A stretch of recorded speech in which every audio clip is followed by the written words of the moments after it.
So we just walked through the gardens, and there was a waterfall, which was really nice, and just finding outside things to focus on. At one point, I felt a really strong contraction, and I fell to the floor in the park. And it wasn't that it was intense, it had shifted to the next level. You're like, this is happening, this is really happening, this is real, because leading up to that, it feels real, but it's not really tangible until you can feel those contractions and the baby saying, hello.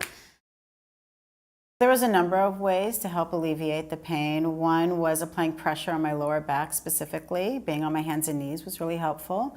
The other one was a rice sack. You basically take a white tube sock, fill it with rice, and put it in the microwave for I think about a minute or so.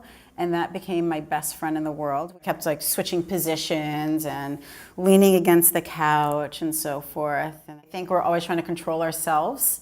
And I've heard so many women speak about, like, I'm really strong, I exercise, this and that, and it's actually, in a sense, the exact opposite that you need. You need to just relax and release and just be.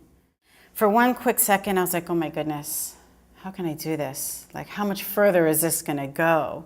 And then at that moment, my water broke. I had no idea what was going on. I was like, did I give birth? What happened? Like, I just felt this gush.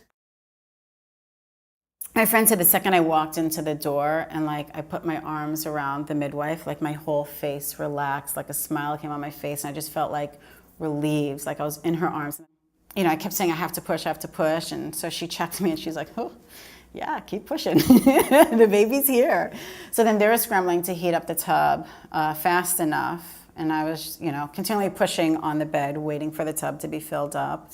Enter the tub, it felt amazing. It was just the warmth of the water, the lightness of it, and knowing that this was one step closer to meeting my baby. And my husband caught her, placed her on my chest, and we're just all excited and crying and teary-eyed, and the midwife's like, don't you want to know what sex it is? We're like, oh yeah. And it was hilarious. My husband held her up and started laughing hysterically. I was like, it's a girl, because everybody in the world, strangers, family, everything, swore that it was a boy.